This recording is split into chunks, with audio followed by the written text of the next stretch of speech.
Siz bəzən heç fərqinə varırsınızmı ki, yəni gündəlik həyatda sözlərdən necə istifadə edirsiniz? Hə, maraqlı sualdır. Çox adam bu barədə heç düşünmür. Düzdür. Biz adətən dilə, ağzımızdan çıxan kəlmələrə sadəcə bir alət kimi baxırıq, lap çəkici və ya mismar kimi. Fikrinizi izah etmək üçün o sözü götürürsünüz, işlədirsiniz və sonra sadəcə kənara qoyursunuz. Ay sağ ol. Yəni qapını açırsan, kiməsə salam deyirsən və vəssalam. Dərhal o səsin, o hərflərin fiziki varlığını unudursan. Biz ancaq mənanın özünə fokuslanırıq. Dil bizim üçün, belə deyək, sadəcə praktiki bir rabitə vasitəsidir. Amma gəlin bir anlıq təsəvvür edək. Təsəvvür edin ki, o istifadə etdiyiniz sadəcə mexaniki bir alət deyil. Ağzımızdan çıxan o səslər, o fonemlər, yəni formalaşdırdığınız hərflər əslində kainatın yaradılış kodlarıdır. Bax, bu artıq çox sarsıdıcı bir fikirdir. Yəni sən deyirsən ki, adi bir kəlmə ilə Bəli, adi bir əşyanın adını çəkəndə belə fərqində olmadan nəhəng, kosmik bir mexanizmi hərəkətə gətirmiş olursunuz və bugün bizim dərindən təhlil edəcəyimiz mənbədə məhz bu heyrətamiz iddia ətrafında qurulub. Aha, ayrılıq PDF sənədini nəzərdə tutursan, düzdür. Dəqiq. Bu sənəd V və F adlı iki şəxs arasındakı çox unikal, dərin fəlsəfi və mistik bir dialoqdan ibarətdir. Biz bugün o sənədin dərinliklərinə inəcəyik. Və mən deyərdim ki, bu sənədin ən güclü tərəfi odur ki, o adətən bir-birindən ayrı öyrəndiyimiz iki sahəni birləşdirir. Yəni ilahiyyatı və dilçiliyi. Tamamilə razıyam. Bu müzakirədən sonra bəlkə də bir daha A və ya U səsinə əvvəlki kimi baxa bilməyəcəksiniz. Çünki mənbə iddia edir ki, hərflərin arxasında qrammatik qaydalar deyil, birbaşa yaradanın təbiəti dayanır. Mənbədə o ən çətin və fundamental bir sual var axı. V adlı şəxs böyük yaradanın özlüyü, yəni əsl mahiyyəti barədə bir məsələ qaldırır. Hə, adlandırma məsələsi. Niyə biz yaradana sadəcə bir ad, dəqiq bir etiket verə bilmirik? İnsan olaraq bizim ən böyük instinktimiz axı hər şeyi adlandırmaqdır. Düzdür. Biz mikroskopa baxıb ən kiçik hüceyrəyə də ad qoyuruq, teleskopla baxıb ən uzaq ulduza da. Ay sağ ol. Bəs niyə mənbə israr edir ki, yaradana tək bir ad vermək qeyri-mümkündür? Çünki, baxın, adlandırma prosesinin özü obyekti məhdudlaşdırır. Sən bir şeyə ad vermək üçün onun sərhədlərini bilməlisən. Harda başlayır, harda bitir. Mətndə V bunu çox aydın izah edir ki, cismin, maddənin özlüyünü biz vizual olaraq görə bilərik. Yəni ölçə bilərik. Bəli, amma böyük yaradanı bəşəriyyət vizual olaraq görə bilmir. O ölçülə bilən fiziki bir obyekt deyil axı. Bax, bu böyüklük məsələsində mənim hər zaman bir daxili, belə deyək, konfliktim olub. Biz böyük yaradan deyəndə istər-istəməz beynimizdə fəza ölçüləri canlanır. Hə, elə bilirik ki, kosmosun mərkəzində nəhəng bir varlıq var. Dəqiq. Sanki nəhəng, qabaretli bir varlıq təsəvvür edirik. Amma mənbə bu illüziyanı darmadağın edir. Orada çox gözəl qeyd olunur ki, yaradanın böyüklüyü fiziki ölçüdə deyil. Bəs nədədir? Onun böyüklüyü, onun mehribançılığında və təkliyindədir. Bütün yaranmışlar onun ətrafındadır. O hər şeyi əhatə edir. Bu əslində çox kritik bir keçiddir. Yəni sən böyük yaradanı fiziki bir ölçü kimi yox, hər şeyi əhatə edən bir vəhdət kimi qəbul etməlisən. Belə olanda ona vahid bir ad verilə bilmədiyini də anlayırsan. Aha, tarixə baxaq. Müxtəlif dövrlərdə müxtəlif peyğəmbərlər ona fərqli cür müraciət ediblər, düzdür? Bəli, mənbə də bunu xatırladır. Məsələn, Həzrəti Məhəmməd Allah deyib, Həzrəti Zərdüşt Ahura Mazda, yəni Hörmüzd, işıq adlandırıb. Həzrəti İsa isə atam deyə xitab edib. Yaxşı, bəs niyə bu qədər fərqli adlar var? Mənbə eynidirsə, niyə fərqli etiketlər qoyulub? Mən bunu beynimdə aydınlaşdırmaq üçün bir analogiya qurdum. Siz də təsəvvür edin. Maraqlıdır, necə bir analogiya? Təsəvvür edin ki, sonsuz, uçsuz, bucaqsız bir okyan var. Biz insanlar isə sadəcə o okyanın içindəki su damcılarıyıq və əlimizdə ancaq kiçik bir su stəkanı var. Aha, yəni biz okyanı bütövlükdə görə bilmirik. Bəli, çünki ondan kənara çıxa bilmirik axı. Biz sadəcə o stəkana düşən suyu, yəni onun yaradıcılığının kiçik bir təzahürünü görə bilirik. Və hər peyğəmbər, hər fəlsəfə öz stəkanında gördüyü o cüzi təzahürə əsaslanaraq ona bir ad verib. Ay sağ ol, bu Opyan analogiyanın mənbədəki V-nin fikri ilə tam səsləşir. V deyir ki, insan yaradanı tək bir ad tapa bilmir. Çünki hər bir insan ümumiyyətlə bütün yaranmışlar onsuz da o adlığın içərisindədir. Yəni sən kənardan baxan bir müşahidəçi deyilsən? Qətiyyən. Sən o sistemin bir hissəsisən. Yaradan tək bir ad nümayiş etdirmir. O, özünü və yaratdıqları ilə arasındakı vəhdəti nümayiş etdirir. Elə sənədin adının ayrılıq olması da böyük ehtimalla bu vəhdətin bir paradoksudur. Oradakı mən səndən ayrılmadım, ayrıla bilmirəm ifadəsi yaradanla yaranan arasında heç bir məsafə olmadığını göstərir. Tamamilə düzdür. Amma bir dəqiqə, burada çox ciddi bir sual yaranır. Mən mənbəni oxuyanda bir qədər skeptik yanaşmalı oldum. Nəyə görə? Yaxşı, əgər onu adlandırmaq qeyri-mümkündürsə, bəs bizim min illərdir istifadə etdiyimiz o nəhəng kəlmələr nədir? Yəni Allah, Ahura Məzda. Bunlar sadəcə insanların uydurduğu, belə deyək, heç bir kosmik əhəmiyyəti olmayan səs yığınlarıdır. Bax, məhz burada mənbədəki F adlı şəxs elə bir argumentlə çıxış edir ki, adam həqiqətən durub düşünür. F məsələyə lingvistik və akustik prizmadan yanaşır. O nə deyir ki? O iddia edir ki, bu adlar təsadüfi hərf ardıcılığı deyil. Həm Allah, həm də Ahura Məzd adlarının daxilində çox fundamental, ortaq bir səs var. Hansı səsdir o? Ah komponenti. İndi biraz dayanaq. Ah deyəndə mənim yadıma ilk gələn kədərdir.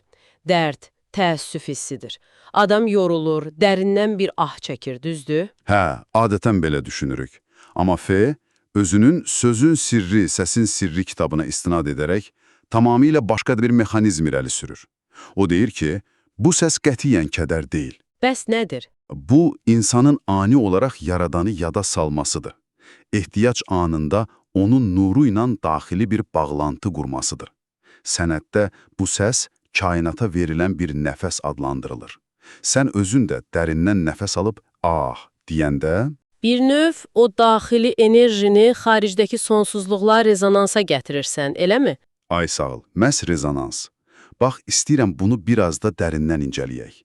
Sənət hərfləri sadəcə mistik simvollar kimi yox, fiziki mexanizm kimi açır. Bunu bir kəmərton kimi düşün. Kəmərton, yəni o musiqi alətlərini kökləmək üçün olan cihaz. Bəli, bəli. Kəmərtona vurduqda o müəyyən bir tezlikdə titriyir axı və ətrafdakı eyni tezlikli obyektləri də titrəməyə məcbur edir. Ferofux iddia edir ki, qədim dillərin yaranması prosesində sözlər əşyaların fiziki və enerjetik xüsusiyyətlərinə uyğun olaraq doğulub. Yəni sən deyirsən ki, qədim insanlar bir şeyə ad verəndə sadəcə o an ağıllarına gələn ilk səsi çıxarmırdılar, o səs əslində həmin obyektin, necə deyərlər, kosmik tezliyinin dildəki təzahürüydü. Məhz belə. Amma bunu qəbul etmək mənim üçün həqiqətən çətindir. Çünki bu o deməkdir ki, lingvistika sadəcə mədəniyyət yox, birbaşa fizikadır. Mənbə bunu necə əsaslandırır axı? Sənət sözlərini fonemlərinə ayırır. Gəl mətndəki Allah sözünü səs təhlilinə baxaq. Fərah iddia edir ki, al hissəsi ali, uca mənasını verir. Aha. Bəs ortadakı L fonemi? L fonemi davam edən olayları, yəni kainatdakı var olan və davamlı yaranan prosesləri bildirir. Sondakı ah isə, xüsusən o geniş açılan A fonemi, əhatəliliyi, yaradanın nurunun kainatı əhatə etməsini ehtiva edir. Maraqlıdır. Özü də A deyəndə səs cihazımız tam açılır axı. Heç bir maniyə olmadan hava xaricə axır. Bu elə tam sərbəstlikdir. Ay sağ ol, əhatəlilikdir. Düzünü deyim, mən bu təhlili oxuyanda daxilən düşündüm ki, bəlkə də biz bu kəlməyə sonradan özümüz fəlsəfə uydururuq. Amma fəlsə dərhal eyni analizi min illərlə əvvəl istifadə olunan tamam başqa bir dildəki kəlməyə, Ahura Məzdaya tətbiq edəndə şübhələrim dağıldı. Hə, o təhlil çox güclüdür. O deyir ki, Ahura sözündəki U səsi məsafəni, uzaqlığı bildirir. Və mən bunun mexanizmini yoxladım. Dodaqlarımızı irəli uzadaraq U dediyimizi fərq edirsiniz. Səs sanki uzağa istiqamətlənir. Bəs R səsi? Mənbə R fonemini enerji, yəni erq, işıq, məkan və zamanla bağlayır. Çünki R titrəyən, dinamik, bitməyən bir səsdir axı. O enerjini simvolizə edir. A isə isimlilik və məkan əlamətidir. Aha, və üstəgəl məzda hissəsi də var. Bəli, məzda. Oradakı Z fonemi güclü işığa, kəskin düşüncəyə işarədir. Çox cingiltili və nüfuz edən bir səsdir. D səsi isə dayanıqlığı, təməli bildirir. M hissəsi isə özünə birləşdiricilik mənasını verir, düzdür? Dəqiq. Bunların hamısını bir yerə toplayanda nə olmur? Ortaya sadəcə bir tanrı adı çıxmır. Ortaya kosmik bir tənlik çıxır. Öz enerjisi, ruhu və möhkəm işığı ilə qüdrətli olan əhatəli kainat sahibi. İnanılmazdır. Yəni Fəb sübut etməyə çalışır ki, A səsi sadəcə yerli bir şərq inancı deyil, mütləq bir universal kosmik tezlikdir. Tam olaraq belə. Amma bir dəqiqə, mənim beynimdə burada böyük bir siqnal yanır. Nə barədə? Əgər bu bir universal kosmik tezlikdirsə, o zaman bu qayda yalnız ərəb, Azərbaycan və ya qədim fars dillərində işləməməlidir axı. Dünyada minlərlə dil var. Hə, çox məntiqli bir iraddır. Yəni, bir ingilis və ya bir rus tamam başqa bir səs birləşməsindən istifadə edirsə, bu bizim o Kamerton nəzəriyyəsini alt-üst etmirmə. Niyə təkcə bu qədim şərq dilləri belə kosmik xüsusiyyətlər daşımalıdır? Sənin bu skeptizmin tamamilə yerindədir və Vengroy-Helefe'nin dialogu da məhz bu məsələyə toxunur. Orada çox aydın vurğulanır ki, heç bir dil, yəni heç bir millətin lingvistikası digərindən üstün deyil. Yəni bu qayda hər dildə işləyir. Bəli, Fe qeyd edir ki, fonemlərin bu enerjetik vəzifələri həm Azərbaycan, həm Alman, həm də Rus dili üçün eyni dərəcədə keçərlidir. Bütün dillər eyni kökə bağlıdır. Yaxşı, gəlin bunu sınaqdan keçirək. Mənbə buna konkret bir nümunə verir axı. Rus dilində yaradana Bog deyirlər. Aha, Bog. Kənardan baxan kimi deyirsən ki, qardaş burada ağ səsi yoxdur axı.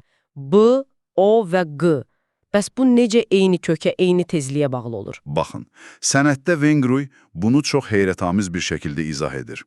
O deyir ki, Bog sözünün içində gizli bir ah ehtivası var. Necə yəni gizli? Bog kəlməsi etimoloji və fəlsəfi olaraq ağ rəngi ilə, yəni işıqla bağlıdır. O ağlıq mühitə daxil olub yaradıcılıq etmək deməkdir. Ortadakı O hərfi isə təkliyi, tamlığı bildirir. Hə, başa düşdüm.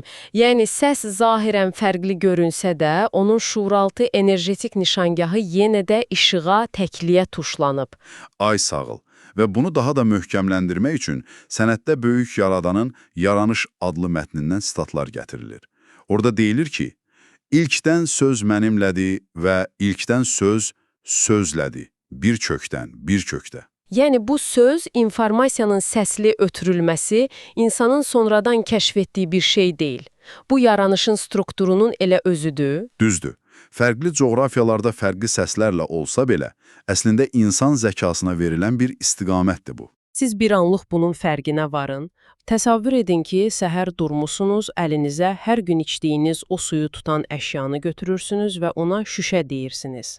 Yaxud işdə yoldaşınızı çağırırsınız, ona Fikrət və ya Vahid deyirsiniz. Mənbə bizə göstərir ki, siz bu anlarda sadəcə səs çıxarmırsınız. Kainatın təməl kökünə bağlı olan kodlardan istifadə edirsiniz. Tamamilə. Sənətdə bu çox dəqiq ifadə olunub. Biz fikrin yönəlmə zolağını açmış oluruq. Söz çıxdığı an bizim daxilimizdəki enerji kainatla təmas qurur. Məhz bu səbəbdən Valitsina Vinzinskiyə çox ciddi bir düzəliş edir. Bilirsən də, Vinzinskinin o kitabının adı Sözün Sirri daxı. Hə. Amma Valisnyov ona deyir ki, yox, bu artıq sir deyil. Bu fəlsəfə sirr ola bilməz axı. Bu, bəşəriyyətə açılan işıqdır. Sözlər sirr olmaqdan çıxıb, dillərin funksiyasını açıq şəkildə nümayiş etdirir. Deməli, dil bizim kainatla əlaqəmizin sirri yox, əlaqəmizin birbaşa sübutudur. İşığıdır. Ay sağ ol. Bax, bu işıq anlayışı məni sənətdəki ən radikal, yəni həyat fəlsəfəmizi kökündən sarsıda biləcək o son məqama gətirib çıxarır. Ölüm məsələsinə. Bəli. Əgər dilimiz, hərflərimiz bu qədər əbədi bir sistemin parçasıdırsa, əgər yaradan əbədidirsə, bəs biz? Biz insanlar bu tənliyin harasındayıq? Mənbə bizim fiziki məhdudiyyətlərimizə necə baxır? Sənədin bu hissəsində çox emosional bir toqquşma baş verir. Vedarin dialoq əsnasında vaxtı ilə yazdığı bir şeirini xatırlayır. Orada belə bir misra var idi. Biz gəldi gedərik. Hə, çox məşhur fəlsəfədir bu. Min illərdir ədəbiyyatımızın təməlində dayanır. Yəni biz faniyik, bir müddət buradayıq, ömrümüz bitəcək və yox olacağıq. Düzdür, amma Veday onu dərhal saxlayır. O yaranış mətninin 4-cü bölməsinə istinad edərək deyir ki, bu yanaşma tamamilə xətalıdır. Və o düzəliş sənədin ən güclü cümləsidir. Ölüm yoxdur. Ölümsüzlükdə ölüm yoxdur. Yaranışların təkrarı var. Mən bunu oxuyanda düşündüm ki, axı reallıq göz qabağındadır. İnsanlar xəstələnir, qocalır, məhv olurlar. Biz bu sonu necə inkar edə bilərik? Baxın, Vaughan'ın arqumenti biyoloji dayanmanı inkar etmir. O insanın özünü ancaq o biyolojidən, o ətdən ibarət bilməsinə etiraz edir. Fil gəldi gedərik yazanda sırf bədənə, cismaniyyət diqqət yetirmişdi. Yəni mənbə iddia edir ki, insanın əsl özlüyü o nəfəsinin, o işıqdan gələn enerjinin bir hissəsidir. Əgər yaradan əbədidirsə, onun yaratdığı da o tamlığın içində əbədidir, eləmi? Tamamilə. Yox olmaq, sıfırlanmaq deyə bir kosmik konsepsiya yoxdur ümumiyyətlə. Və burada o açar termin istifadə olunur. Qara varlıq. Hə, Von deyir ki, sən qara varlığın daxilinə enəndə yerə çırpılırsan. Bu qara varlıq mistik bir bədheybət deyil yəqin ki. Qətiyyən. Bu, insanın sırf materiya, sırf fiziki məhdudiyyət illüziyasına qapılmasıdır. Səni yerin cazibəsinə, mən sadəcə bir bədənəm və yox olacağam, inancına zəncirləyən hər şey o qara varlıqdır. Yəni cismanilik insana aşağı çəkir, qorxu ilə sürünməyə məcbur edir. Amma mənbə deyir ki, böyük yaradan heç vaxt yerə çırpmır. O həmişə qaldırır. Ay sağ ol.